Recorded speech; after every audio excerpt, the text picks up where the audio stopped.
Entonces arrancamos. Muy buenos días a todos. Gracias por estar el día de hoy. Vemos que somos una familia muy nutrida de niños, adultos, entusiastas. Bueno, entonces vamos a hablar el día de hoy sobre las ranas de cristal. La pregunta es para ustedes. ¿Qué saben o han escuchado alguna vez hablar de una rana de cristal? Bueno, no, sí, por acá tú dijiste sí, ¿cierto? ¿Cómo es tu nombre? Ivana. Ivana nos dice que son transparentes y se le ven los pulmones y el corazón. Ivana está muy bien enterada.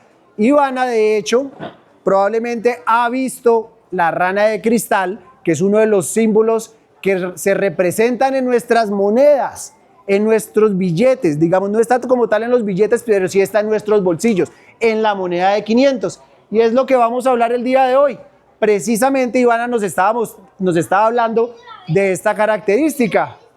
Esto que están viendo acá es una ranita de cristal y esto que están viendo en especial, por ejemplo, son los pulmones, por ejemplo, esto es una hembra, son los huevos, esto que están viendo aquí son los huevos, y si nosotros entramos en detalles, vamos a ver que aquí están los huesos, están las falanges, cada uno de los detalles, y ese es el motivo del por qué se conocen como ranas de cristal.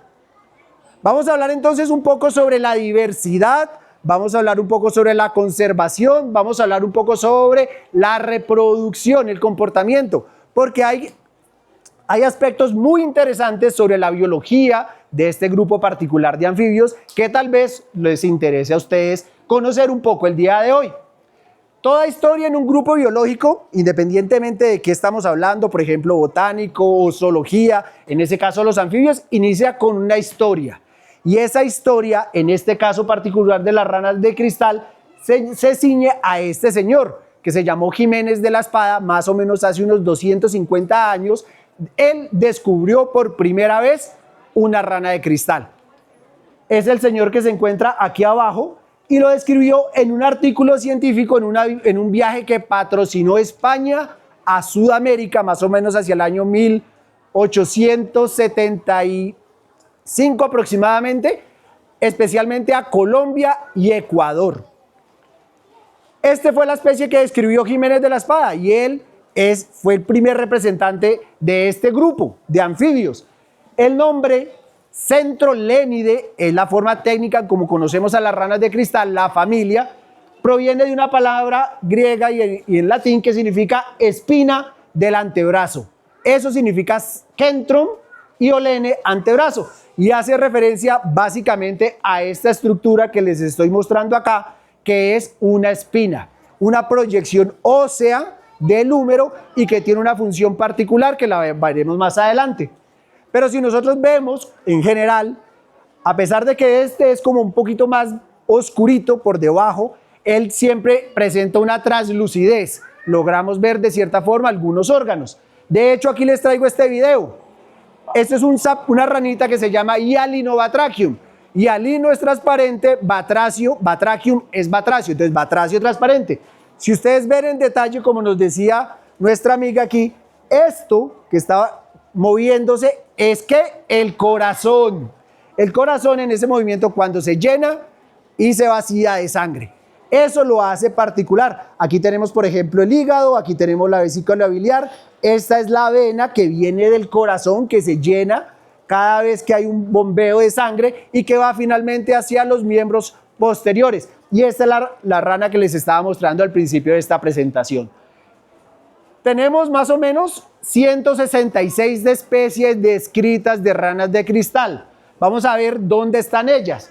Pero como antes les decía, muchas veces algunos de ustedes las conocían, otros no, pero en cualquier momento de nuestra vida hemos tenido una moneda de 500 pesos en nuestro bolsillo y esta diversidad que está representada en nuestras monedas es la que les voy a mostrar, de la cual vamos a hablar el día de hoy.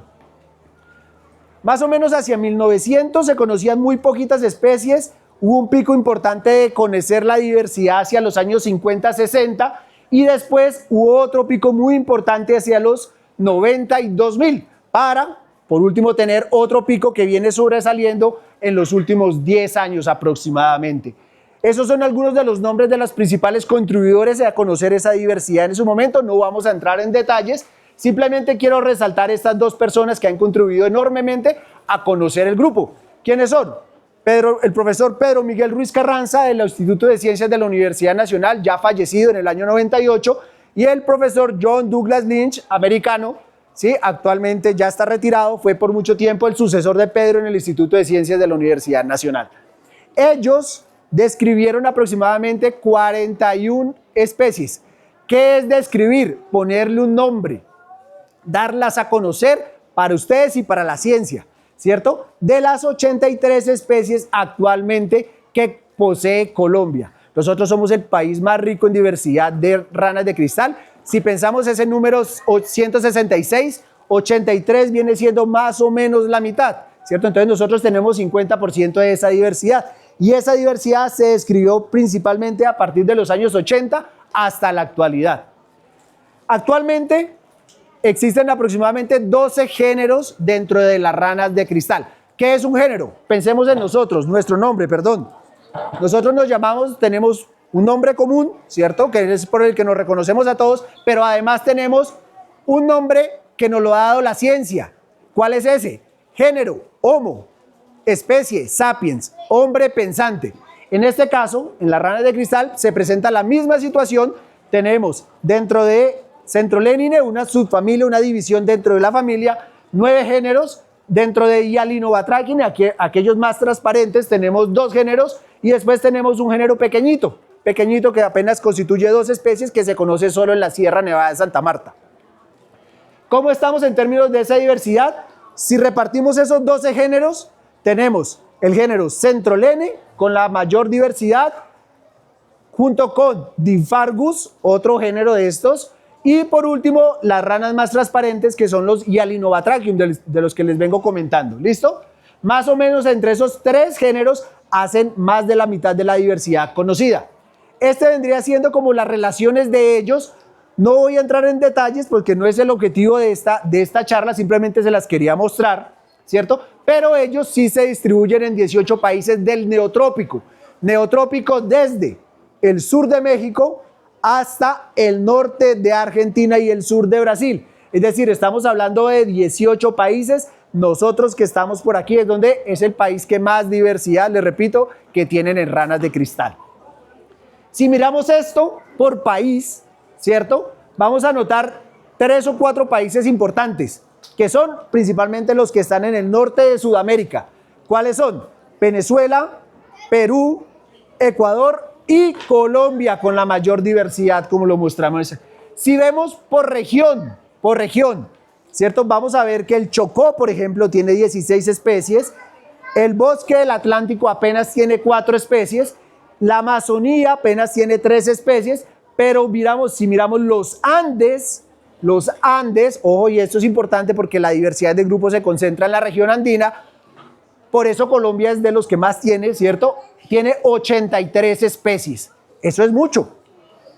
Si lo miramos de forma en un gradiente de altitud, en una montaña, ¿dónde está la mayor diversidad? Acá, en el piso intermedio. No está donde hay más calor, no está en el páramo donde hace más frío, sino está en la montaña, en la mitad, que es lo que se refleja en esta gráfica. Más o menos entre los 1600, más o menos entre los 1000 y los 1600 metros de altitud. ¿Listo? Y en el Quindío, ¿cómo estamos? Tenemos aproximadamente 7%, que es 7 especies, perdón, que es el 5% de la diversidad del país. ¿Cuáles son esas especies? La rana sarampiona.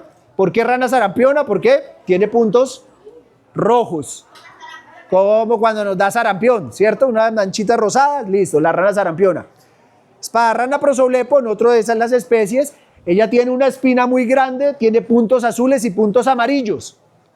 Centrolene sabajei, otra de puntos azules y puntos blancos. Dimphargus pijao. Pijao fue una especie que describimos hace 2 años, ¿1 año o 2 años? 2 años, hace 2 años, que está presente en los municipios de Salento, Córdoba, Buenavista, Pijao y Calarcá, dentro de nuestro departamento, ¿cierto? ¿La has visto? Sí, es un cafecito verdecito. ¿Listo? Tenemos después el gigante de la familia con el que comenzamos a hablar, Gecoidea, desaparecido, no lo vemos hace más de 40 años aproximadamente. Tenemos un Hyalinobatrachium que está mucho en los ríos donde normalmente, usualmente vamos a tomar baño, está muy presente esta rana. Después tenemos otra que hace honor al departamento del Quindío y su gente, Centrolene quindianum, y probablemente tenemos una octava especie en los páramos que se llama Centrolene bucleyi. ¿Listo? Actualmente tenemos 166 especies, pero podemos tener fácilmente alrededor de 200 especies. Significa que hay más o menos unas 30, 35 especies que aún no tienen nombre, y eso es importante. Nosotros, estas 166 más o menos constituyen entre el 10 y el 12% de la diversidad del grupo. Ahora vamos a hablar algo de comportamiento. ¿Por qué? Porque vamos a conocer cómo se reproducen las ranas. Para eso vamos a hablar de esto, reproducción y de diversidad en esa reproducción. Les traigo un video que es del Smithsonian, un instituto de investigación que está de Estados Unidos, pero que está también en Panamá, donde nos muestra cómo es la reproducción de una rana de cristal. Es un videito cortico, se los voy a reproducir. En él, básicamente vamos a ver lo siguiente. La hembra es la que tiene los huevitos cafés que ven acá. El macho es el que está encima. La hembra comienza a depositar los huevos. El macho, con ese movimiento de patas, está soltando los espermatozoides, es decir, está fecundando esos huevos. Y aquí noten algo. Normalmente en las escuelas nos enseñan, ¿cierto?, que los anfibios se reproducen en el agua. En las ranas de cristal no. Ellas se reproducen fuera del agua. Una vez, aquí de hecho tenemos una masa de huevo, otro género, otro Hyalinobatrachium, mostrando esa diversidad. Él, básicamente, voy a devolverme un poquitico para mostrarles un detalle. Después de que aquí ya la hembra está sola, está hidratando los huevos, y finalmente uno de los dos padres se queda con las masas de huevos y las cuidan. Así como ustedes están con sus papitos y su mamita, ¿cierto? En las ranas de cristal, normalmente uno de los dos se queda permanentemente cuidando a los embriones, es decir, a la progenie, a los hijos, ¿cierto? Usualmente es el macho, pero tenemos reportes en algunas especies en donde la es también la hembra. ¿Listo? Avancemos entonces. Sucede que en las ranas de cristal hay una alta territorialidad o fidelidad por el territorio. ¿Qué significa eso? Que el macho canta en un lugar específico, defiende ese lugar y desde ese lugar llama y atrae a la hembra para la reproducción. Y siempre lo hace desde el mismo lugar, al menos durante el evento reproductivo, mientras dura esa reproducción. ¿Listo? Como les decía, en algunos grupos es la hembra el que lo hace, como en el caso de Icacogi, como en el caso de Chimerela lo hace el macho, como en el caso de Centrolene lo hacen los dos sexos, o en otros casos, como Hyalinobatrachium, solo lo hace el macho, es el que se queda a cuidar los huevos, ¿cierto? ¿Qué sucede? Que el macho canta, lo que nosotros conocemos y que estábamos viendo con Sebastián en la charla anterior, atrae a la hembra con la que se va a reproducir, ¿cierto? Un macho y hembra, el macho canta, la hembra deposita los huevos, esto es en un grupo normal que lo llamamos los ránidos, lo hace en el agua, ¿cierto? De ahí emerge el renacuajo, después tenemos un proceso que se llama, ¿cómo se llama? Después de pasar de renacuajo a, metamorfosis, la metamorfosis pasa a ser un adulto y reinicia el ciclo, pero sucede que ese no es el patrón generalizado en todas las ranas. Hay otras ranas en donde ese ciclo no tiene renacuajo y no hay agua en el proceso. Significa que uno de los dos parentales cuida los huevos, pero de esos huevos no hay renacuajo y surgen bebitos idénticos a los padres. A eso se le llama desarrollo directo, es decir, se saltan la fase del renacuajo, es decir, son más terrestres. En los centrolénidos hay una fase intermedia, es decir, no es totalmente terrestre, no es acuático como nos han enseñado normalmente en el colegio y está en un punto intermedio. Por eso veíamos que la reproducción es en la vegetación. Es aquí en la vegetación donde uno de los dos padres cuida los huevos caen al agua, completan el desarrollo, hay la metamorfosis y vuelve el ciclo. ¿Listo? Esto ocurre básicamente asociado a los cuerpos de agua como son los arroyos. Normalmente arroyos como piedras, vegetación, las ramas. Es allí donde las ranas de cristal se reproducen. Y es esto lo que nosotros vamos a encontrar como masas de huevos de las ranas de cristal. ¿Cierto? Esto ha sido descrito por varios autores, pero lo que básicamente estamos mostrando aquí entre estos autores es que hay una defensa del territorio. Por eso les decía al principio que los machos presentan una alta fidelidad. ¿Qué es eso? Que cuidan un territorio donde se reproducen.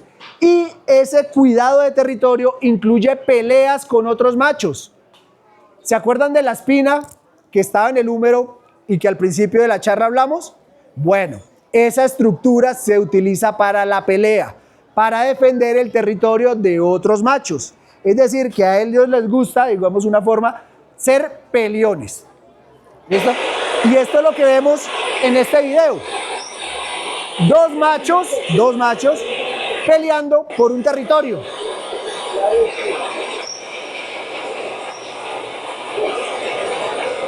Disculparán, es el ruido de la quebrada, lo que está al fondo. Hasta que finalmente uno de ellos cae y es expulsado del territorio. ¿Listo? Entonces, eso es como más o menos una lucha grecorromana de la actualidad. Y de hecho, no son puños los que se dan, sino se dan unas peleas con esta estructura. Y esta estructura es muy peligrosa para ellos porque se pueden hacer mucho daño. ¿Listo? Les decía que existe cuidado parental, es decir, uno de los dos padres cuidan a las crías. En este caso, normalmente lo hacen los machos. Este es un caso donde un macho está cuidando una masa de huevos. Y ustedes se preguntarán, ¿de qué los cuidan? ¿Por qué tienen que cuidarlos? ¿Qué sucede cuando dejamos a nuestros hijos solos? Se los roban, se pierden, ¿cierto? Se los comen. Yo solo estoy repitiendo lo que me están diciendo. Bueno. Ellos. Listo, ya me explicaron acá que es a ellos a los que se los comen. Listo. Y es verdad, de hecho, esto es lo que sucede en la naturaleza. Un grillo mató a una de las mamás que estaba depositando los huevos. Vino y se la comió. Probablemente los hijos sobrevivieron, pero la madre no lo hizo. En este caso, un grillo también alimentándose de otra masa de huevos, ¿cierto? O de algunas moscas, porque hay unas moscas que parasitan o que vienen y se alimentan de los huevos. O de las hormigas, o de las arañas. Es por ello que los entrolénidos han desarrollado ese comportamiento de cuidar a su progenie. ¿Listo? Estos son un caso de unas moscas que parasitan los huevos de las ranas de cristal y que finalmente terminan alimentándose de los embriones. Y aquí les traigo un video. Y este video muestra a un padre de una rana de cristal defendiendo a sus hijos. ¿Y cómo lo hacen? Aquí en Nat Geo lo definieron como una rana ninja. Y ya vamos a ver por qué. Esta es la abeja y este es el papá. Es una avispa, perdón, una avispa. Noten que él está al lado de los huevos, de sus huevos. Y cada vez que se acerca la avispa, él le da una patada. Exactamente. Por eso le llamaron la rana ninja. ¿Listo? Bueno. Es tan fuerte este comportamiento, es tan bonito este comportamiento, que incluso si ese papito, le queda solo un huevo, él sigue cuidándolo, sigue abrazándolo, sigue hidratándolo y sigue defendiéndolo. ¿Listo? Algunos lo hacen por parte, por ejemplo, las hembras, otros lo hacen los machos, ¿cierto? Pero este problema, las ranas de cristal están amenazadas. Y aquí simplemente les voy a mostrar, ya para concluir esta presentación, las principales amenazas que tienen las ranas de cristal. Lo primero es la destrucción del hábitat. Lo segundo son las enfermedades emergentes. Ellos están sufriendo actualmente una pandemia que lleva aproximadamente unos 60 años. Hay un hongo que los viene atacando y que viene diezmando las poblaciones a nivel mundial, ¿cierto? Esa es una de las principales amenazas. El cambio climático. así como a todas las especies del planeta lo tiene amenazado el cambio climático, sucede lo mismo con las ranas de cristal. Y después hay otros factores como algunas especies que son invasoras, que compiten por los recursos o que se alimentan de otras ranas. Básicamente, esta última diapositiva es para mostrarles la deforestación que viene ocurriendo en los principales países donde se encuentra la mayor diversidad de las ranas de cristal. En el caso de Ecuador, en el caso de Colombia, lo que está mostrando esta imagen es, en verde serían los bosques que actualmente nos quedan, y aquí solo quiero hacer énfasis en la región andina. ¿Se acuerdan dónde estaba la mayor diversidad? En la región andina. ¿Dónde hay menos bosques actualmente? En la región andina. Entonces los bosques, que son el hábitat de las ranas, vienen desapareciendo. Se estima que aproximadamente de los bosques andinos apenas queda un remanente de un 5%, de un 5 al 10% de esa diversidad que antes teníamos. Por lo tanto, quedan apenas un 10, un 5% del hábitat de las ranas de cristal. Y esa es la principal amenaza que tenemos. Además, digamos, esto lo que les venía diciendo, las poblaciones de anfibios vienen en picada.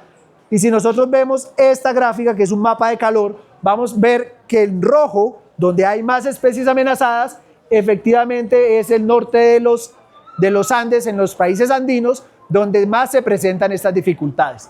Esto es más o menos un panorama general de cómo están amenazadas las especies. Esas son las categorías de amenaza. Tenemos 21 especies en peligro crítico, 23 en peligro vulnerable, ¿cierto?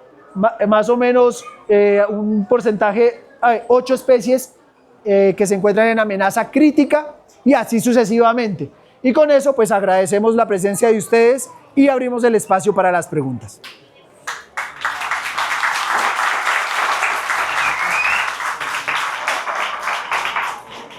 Preguntas. Preguntas. Por allí hay una pregunta, ¿sí? Un macho y una hembra. No, en las ranas de cristal, normalmente la hembra es más grande que el macho, el tamaño. Pero, si recuerdas la espinita, muchas veces los machos tienen la espina, las hembras no. Entonces es una forma de reconocerlas.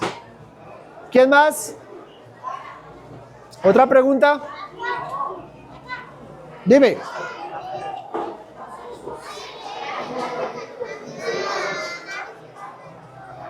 No te escucho, corazón. Háblame más duro. ¿No? ¿Qué pasó?